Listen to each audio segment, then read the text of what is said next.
Tuh, lihat tuh. Sebanyak itu yang tiba-tiba masuk. Ya, chaos lah langsung Ceuta waktu itu. Within hours, there were many more.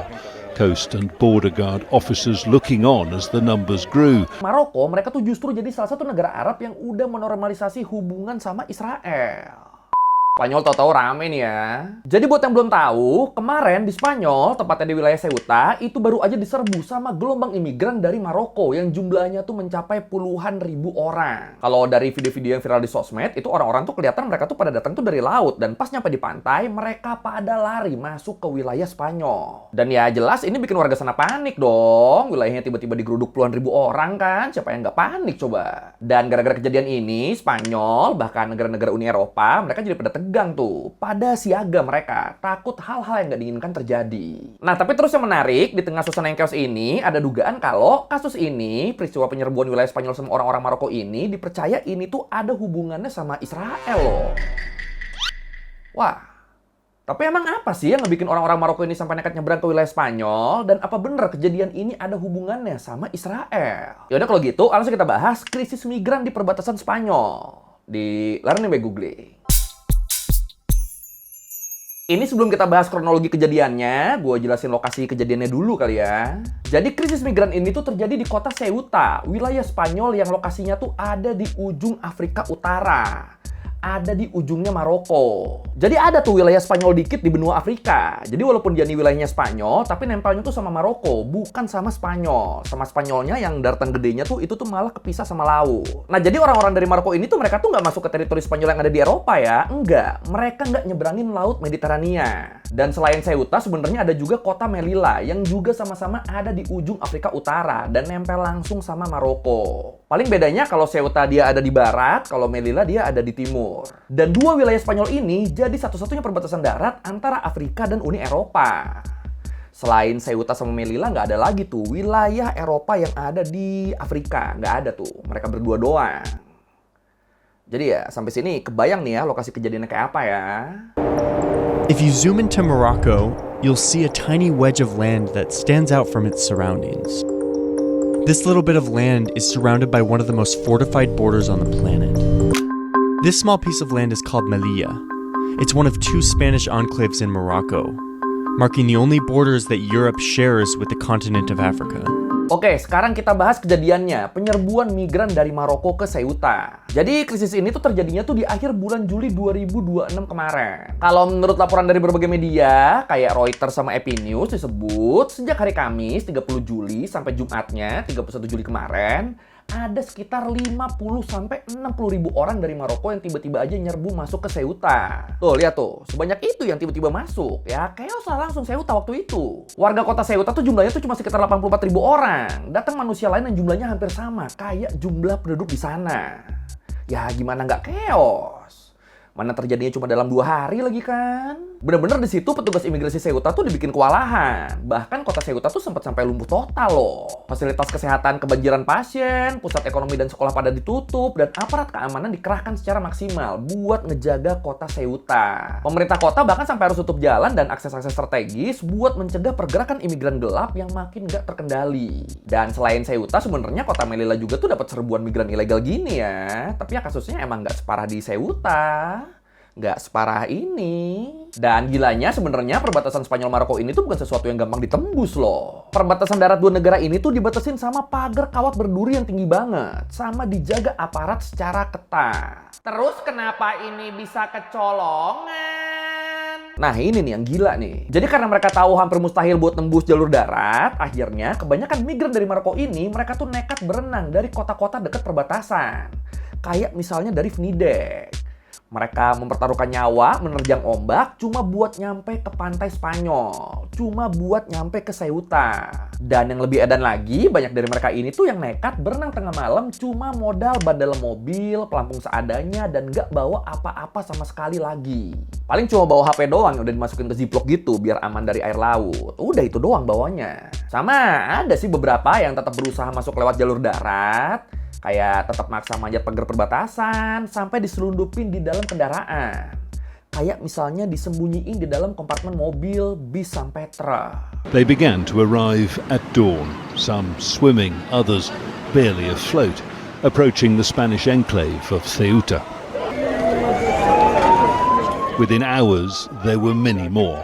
Coast and Border Guard officers looking on as the numbers grew. Dan sedihnya, walaupun akhirnya banyak yang berhasil mendarat dengan selamat di pantai Ceuta, tapi krisis migran ini tuh tetap memakan korban loh. Ya karena basicnya mereka tuh cuma modal nekat kan, akhirnya banyak yang waktu nyampe kondisi fisiknya tuh udah lemes banget. Mereka pada kelelahan, pingsan, dan akhirnya ngebikin ratusan aparat Spanyol kewalahan buat ngevakuasi mereka. Dan kayak gue bilang tadi, karena banyaknya korban yang berjatuhan ini, akhirnya ini tuh ngebikin fasilitas kesehatan di Ceuta sampai kolaps deh. Bahkan akhirnya kalau menurut berbagai media, krisis migran di Spanyol ini tuh sampai memakan korban jiwa loh. Dari data terbaru, seenggaknya ada lebih dari 80 orang yang tewas. Kebanyakan dari mereka tewas tenggelam gara-gara kelelahan berenang, sama ada juga yang meninggal karena jatuh dan desek-desekan waktu berusaha manjat pagar pembatas. An exhausted scramble onto dry land. ¡Viva España! And the joy of setting foot on European soil. ¡Viva España! Where dozens have died trying in recent months, authorities say hundreds have succeeded this week alone. Dan mereka yang berhasil sampai dengan selamat juga tuh nggak sepenuhnya beruntung loh. Begitu sampai di wilayah Ceuta, banyak dari mereka yang kelaparan, kedinginan, dan nggak dapat fasilitas apa-apa. Ya gimana? Tiba-tiba diserbu segitu banyak orang, jumlahnya hampir setara penduduk satu kota, ya jelas nggak akan bisa ketampung semua lah, nggak akan bisa keurus semua. Ya sebenarnya di Ceuta ada sih shelter atau panti penampungan gitu, tapi ya jelas udah over capacity itu. Waktu kejadian, panti penampungan ini mereka tuh bahkan harus ngehandle lebih dari 2.400% dari total kemampuan penampungan normal mereka. Jadi kalau disuruh nambah lagi lebih dari itu ya udah kelar udah. Dan gara-gara nggak dapat fasilitas sesuai ekspektasi mereka, sekitar 48.000 migran dari Maroko tadi akhirnya mereka milih buat puter balik. Mereka milih buat balik lagi ke Maroko setelah bertahan cuma sekitar 1 hari doang. Tapi ya gimana mau dilayanin sesuai ekspektasi, digeruduk segitu banyak orang kan, yang ada malah chaos lah. Tapi kenapa mereka tiba-tiba pada datang ke Ceuta? Nah, kalau menurut New York Times, ternyata pemicu utamanya adalah adanya penyebaran disinformasi, adanya hoax di media sosial. Jadi ceritanya, di tanggal 8 Juli 2026, Mahkamah Agung Spanyol, mereka tuh baru aja ngeluarin putusan hukum yang bilang kalau pihak berenang Spanyol nggak boleh langsung mendeportasi paksa imigran ilegal yang nyampe ke Spanyol lewat jalur laut tanpa proses hukum yang layak. Jadi kalau ada migran dari negara lain masuk ke Spanyol lewat jalur laut, nah itu nggak boleh langsung dideportasi tuh, harus diproses dulu secara hukum. Nah tapi ternyata keputusan Mahkamah Agung Spanyol ini tuh malah digoreng sama jaringan mafia penyelundup manusia di sosmed. Mulai dari TikTok sampai IG, tiba-tiba langsung banyak tuh informasi palsu berseliweran soal ini dengan narasi, anak-anak muda Maroko, ini adalah kesempatan. Ayo kita berenang ke Spanyol dan mencari peruntungan di sana. Tenang, kalian tidak akan diusir. Kalian dilindungi oleh hukum Spanyol. Nyebar pada kemakan hoax, pada FOMO, dan ya udah terjadi deh tuh yang kemarin tuh. To be honest, I don't even know why I've come. I'm heading back now. It's as simple as that. Having eaten since lunch yesterday. Although I did bring some money with me, just for taxis and stuff, and that's it. That's all I can tell you. I haven't slept yet. Tapi ya terus kalau kita lihat dari sisi lain, harusnya informasi kayak gini tuh nggak akan sampai ngebikin gelombang besar migran dong, kalau kondisi Marokonya baik-baik aja. Iya dong, kalau emang mereka bisa hidup layak dan aman di Maroko, ngapain juga mereka harus bertaruh nyawa buat berenang masuk negara orang kan? Dan ya itu, sayangnya kondisi akar rumput di Maroko tuh emang lagi nggak baik-baik aja, makanya jadi banyak orang yang nekat nyari peruntungan di negara lain. Salah satu opsinya ya tadi, ke Spanyol. Dan kalau menurut Reuters, kondisi anak muda di Maroko tuh emang lagi parah banget. Disebut 1 dari 4 anak muda umur 15 sampai 24 tahun di Maroko itu tuh statusnya mereka tuh nganggur, nggak sekolah, dan nggak dapat pelatihan kerja apa-apa. Jadi ya bisa dibilang pada ngerasa nggak punya masa depan mereka di negaranya sendiri. Makanya waktu ada kabar kalau mereka bisa dapat kesempatan hidup lebih baik di negara orang, apalagi negaranya lebih maju kan, tergiur lah tuh mereka tuh. Berangkat aja udah nekat deh akhirnya deh.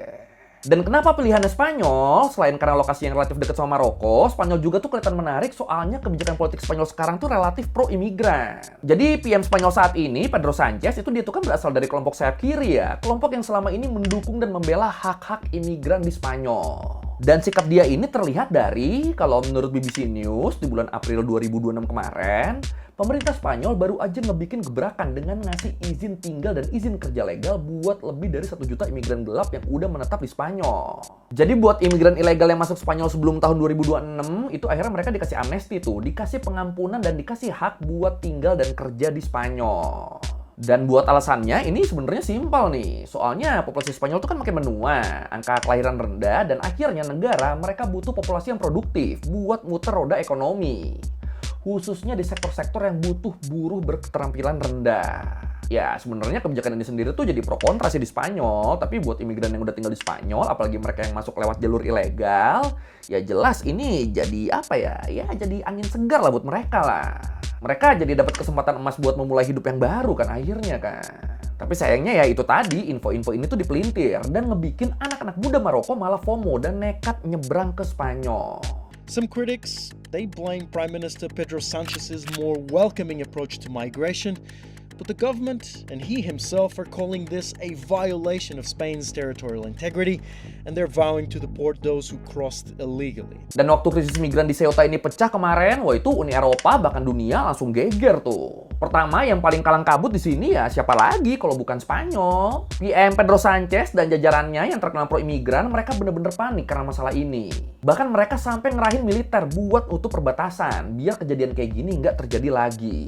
Tapi ya karena krisisnya udah kejadian, udah keburu viral juga kan, akhirnya kepanikannya tuh keburu merembet ke negara-negara Uni Eropa yang lain. Kenapa negara Eropa lain ikutan panik? Soalnya Spanyol mereka tuh kan bagian dari Schengen area. Ini buat yang mungkin belum familiar nih, jadi Schengen tuh adalah zona bebas visa di Eropa, di mana orang bisa bebas bepergian antar negara Eropa tanpa perlu nunjukin paspor. Jadi diperlakukannya tuh kayak pindah kota atau provinsi aja udah. Kayak misalnya lu lagi di Belanda, terus pengen sarapan di Belgia, terus balik lagi ke Belanda. Kalau lu punya visa Schengen, ya udah santai, pindah-pindah aja, udah bolak-balik aja. Nah makanya pas ada kejadian ini, negara-negara Uni Eropa mereka pada takut tuh. Mereka mikirnya kalau ini imigran sampai masuk, terus nggak ditindak sama aparat Spanyol, mereka khawatir nantinya imigran ini malah masuk ke negara mereka. Malah jadi imigran gelap di negara mereka. Mereka pada takut begitu tuh. Dan salah satu yang respon keras tuh doi nih, Giorgia Meloni, PM Itali, yang terkenal sebagai tokoh politik sayap kanan dan punya pandangan yang bertentangan sama PM Spanyol, sama Pedro Sanchez. Kalau menurut Al Jazeera, PM Itali ini, dia tuh bahkan sampai ngebukuin perjanjian Schengen dengan Spanyol secara sepihak loh. Sama dia juga ngelakuin pemeriksaan ketat buat semua penerbangan dan kapal dari Spanyol ke Itali selama 30 hari ke depan. Jadi pokoknya sekarang di Itali sampai sebulan ke depan semua yang datang dari Spanyol tuh bener-bener diawasin ketat tuh, bener-bener di apa ya, kayak dicek satu-satu dengan detail. Dan langkah tegas Italia ini juga didukung dan diikuti sama negara-negara Uni Eropa lain kayak Prancis, Jerman, Denmark, sama Finland yang juga memperketat perbatasan mereka. Dan saking paniknya mereka, Uni Eropa tuh sampai ngejadwalin pertemuan darurat loh terkait krisis migran di Ceuta ini. Bener-bener segitunya anjir efeknya anjir. Italy's Interior Ministry has ordered the closure of the country's sea and air borders with Spain, temporarily suspended the Schengen free movement regime between the two countries. The decision was announced by Prime Minister Giorgia Meloni. Dan akhirnya, yang menurut gue paling menarik dari isu ini tuh rumornya, teori konspirasinya yang mengarah ke Israel. Nah, iki. Ya, kita udah pernah bahas kan, kalau hubungan Spanyol sama Israel tuh belakangan ini tuh emang jadi makin renggang, bahkan hampir putus total. Bener-bener sejak konflik di Gaza pecah dan berujung genosida, Spanyol tuh kan emang jadi salah satu negara yang konsisten ngedukung Palestina ya, dan ngedukung keras tindakan Israel. Bahkan sampai berani mutus hubungan diplomatik sama Israel kan mereka kan, sampai ngelarang wilayah perairannya dilewatin dan disinggahin sama kapal-kapal yang terkait aktivitas militer Israel. Sampai segitunya tuh Spanyol tuh. Dan Spanyol bahkan adalah salah satu negara Uni Eropa pertama yang mengakui kedaulatan negara Palestina, yang kemudian langkahnya ini diikuti sama banyak negara Uni Eropa lain. Itu dari sisi Spanyol tuh. Nah, di sisi lain, Maroko mereka tuh justru jadi salah satu negara Arab yang udah menormalisasi hubungan sama Israel. Ya, kalau mungkin lu belum tahu, Maroko tuh adalah salah satu negara yang menandatangani Abraham Accords dan berhubungan baik sama Israel. Ya, kalau lu ingat sama board of peace-nya Trump, mereka tuh kan emang ada rencana bikin tentara perdamaian kan ya. Nah, salah satu negara yang bakal ngirim militernya buat jadi tentara perdamaian tuh ya Maroko. Bareng sama Indonesia. Jadi ingat tuh posisinya tuh, Spanyol mereka makin jauh dari Israel, sedangkan Maroko justru makin dekat, justru makin mesra. Jadi waktu krisis Ceuta ini meledak, Duta Besar Israel buat PBB, Danny Danon, dia tuh sempat ngepost nyinyir tuh di X tuh. Dia bilang, Spanyol yang suka nyeramain Israel, sekarang malah panik netapin status darurat di Ceuta. Makanya daripada sibuk nyeramahin kita, mending jelasin dulu tuh kenapa Spanyol masih punya wilayah jajahan di Afrika. Dan cuitan nyinyir ini langsung tuh di-retweet sama Menteri Transportasi Spanyol, Oscar Puente, yang nulis, "Nah, semuanya mulai terlihat cukup jelas." Nah. Ya, jadi sama analis politik di Spanyol, cuitan ini tuh ditangkap sebagai kecurigaan pemerintah Spanyol terhadap keterlibatan Israel di krisis Ceuta. Pemerintah Spanyol curiga kalau Maroko sengaja ngelonggarin perbatasan dan ngebiarin orang-orang mereka nyerbu wilayah Spanyol karena adanya permintaan dari Israel. Atau ya dengan kata lain, ini tuh kayak semacam serangan balas dendam dari Israel ke Spanyol karena selama ini udah berani ada di sisi yang berlawanan dengan mereka. Dan kayak yang udah kita bahas tadi, kejadian ini akhirnya dijadiin momentum buat ngerusak citra kelompok sayap kiri, khususnya di Spanyol yang selama ini emang dikenal pro-Palestina. Ya, dari Israel sendiri mereka jelas ngebantah tuduhan ini ya, tapi karena terus momennya terlalu pas, bahkan kasus ini direspon nyinyir kayak tadi sama pejabat tingginya kan, jadinya ya siapa yang nggak suzon coba. Another reason the conspiracy theories gain traction is Morocco's evolving relationship with Israel. However, analysts caution against jumping to conclusions. The existence of stronger Morocco-Israeli ties does not by itself prove Israeli involvement in this very migration crisis. Sama ada update dikit nih. Jadi setelah kasus ini rame, kalau menurut Al Jazeera, kelompok sayap kanan Spanyol mereka tuh berencana ngadain aksi nolak imigran di Ceuta. Mereka niatnya pengen manfaatin momentum sekaligus narik simpati dari masyarakat Ceuta. Jadi mereka tuh kayak, orang-orang Ceuta, kalian udah ngerasain kan kalau ada imigran kayak gimana kan? Makanya ayo kita tolak imigran yuk. Mereka tuh niatnya gitu tuh. Tapi bukan dapat dukungan, aksi ini yang ada malah dibubarin sama warga Ceutanya sendiri. Mereka, warga Ceuta, nganggap aksi ini tuh nggak lebih dari aksi mecah belah dan penghasutan. Warga tuh bahkan yang ada mereka tuh malah neriakin para peserta aksi tuh. Mereka tuh kayak, dasar penghasut! Kalian semua pengecut! Dan gara-gara dapat perlawanan dari warga lokal, aksi ini akhirnya batal deh.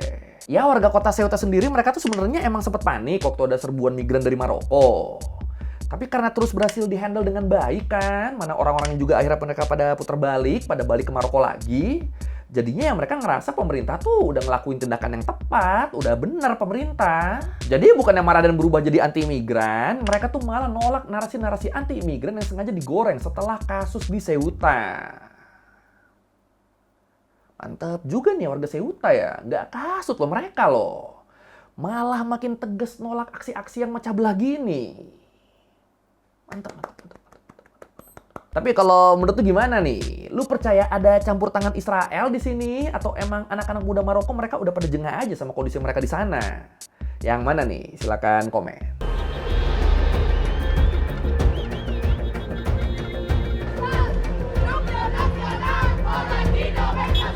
Oke, sekian learning by Guling kali ini tentang apa yang terjadi di Spanyol kemarin. Yang sebenarnya terjadinya tuh bukan di daratan utama Spanyolnya ya, tapi di wilayah Spanyol yang masuk ke benua Afrika, di Ceuta, yang apa ya? Ya, berbatasan langsung sama Maroko lah. Makanya pada kaburnya ke situ kan. Ya, kalau lo merevisi udah salah, atau lo mau nanya, atau mau video, terus komen kita juga biasa. Sekali lagi, tinggal jangan lupa like, comment, subscribe. Bye.